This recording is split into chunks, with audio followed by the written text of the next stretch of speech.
जब thyroid gland आकार में साइज में बढ़ जाती है तो गले में सूजन आ जाती है,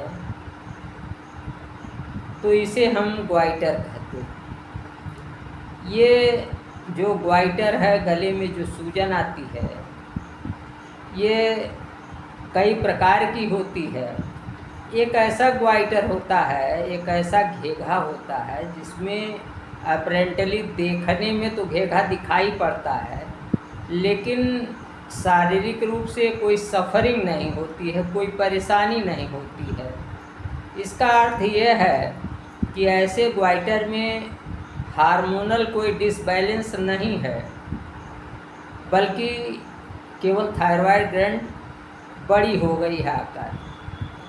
एक ऐसा होता है कि जब थायराइड ग्लैंड के सिक्रीशंस में, हार्मोनल सिक्रीशंस में डिसबैलेंस हो जाता है और अधिक मात्रा में हार्मोन सिक्रीट होने लगते हैं, तो तमाम जो है शरीर पर दुष्प्रभाव दिखाई पड़ता है, तो इसे टॉक्सिक ग्वाइटर कहते हैं। इसी तरीके से हाइपोथायरॉयडिज्म के केस में, जहां थायराइड ग्लैंड के हार्मोन्स की सिक्रीशन सामान्य से कम हो जाती है, उसे हाइपो कहते हैं।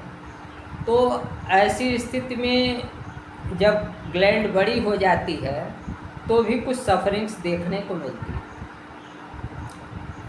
तो ये जो स्थितियां हैं, इलेक्ट्रोहोम्योपैथी में इनको कंसीडर करते हुए अलग अलग तरीके से चिकित्सा दी जाती है।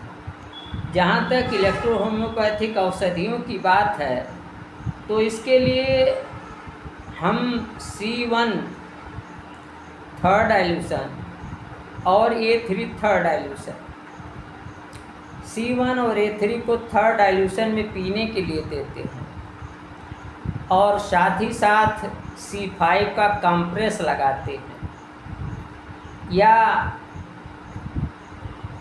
इसका जो है C5 के कंप्रेस के साथ ही साथ इसका पेंट भी किया जा सकता है। C5 का कंप्रेस बनाने के लिए 20 गोली C5 की 20 बूंद डिस्टिल वाटर में घोल करके इसको 1 अंश साधारण जल में डाल के हिला के मिला दिया जाए, तो ये लोशन हो जाता है। इसका कंप्रेस लगाया जाता है, और इसी के साथ ही साथ यदि घेघा रोग जो है, ग्वाइटर जो है, वो बहुत ही सख्त हो, स्टोनी हार्डनेस हो, तो वहाँ C1 के जगह पर C4 कर दिया जाता है। इसी के साथ ही साथ हम दाएं तरफ RE का पेंट करते हैं और बाएं तरफ YE का पेंट करते हैं, और अगर बीच की बात हुई तो वहाँ हम अल्टरनेटली RE और YE का पेंट करते हैं।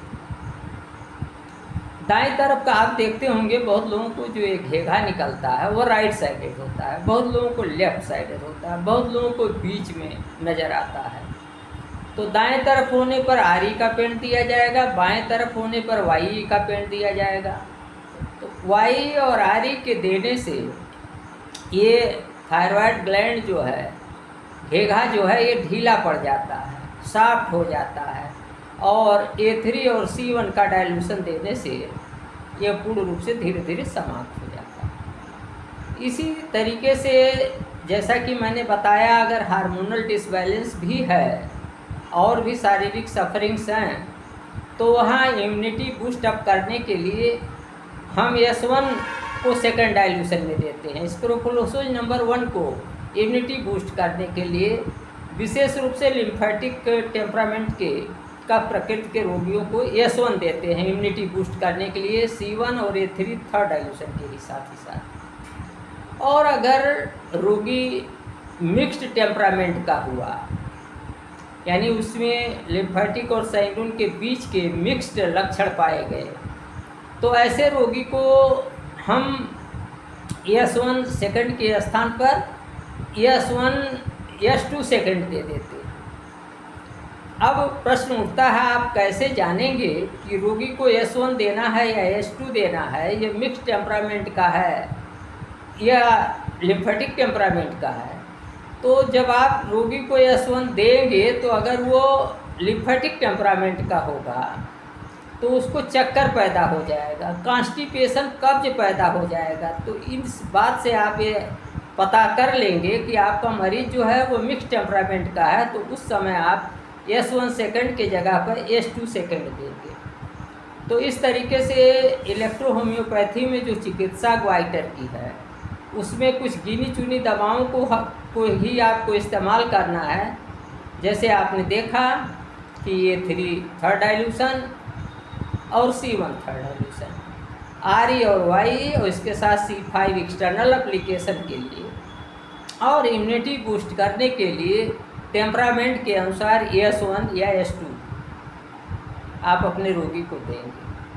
तो ये चिकित्सा इलेक्ट्रो होम्योपैथिक ग्वाइटर की बहुत ही सरल और सफल है, और मैं समझता हूँ कि आपको इस हमारे वीडियो से ग्वाइटर की चिकित्सा में काफ़ी सुविधा मिलेगी।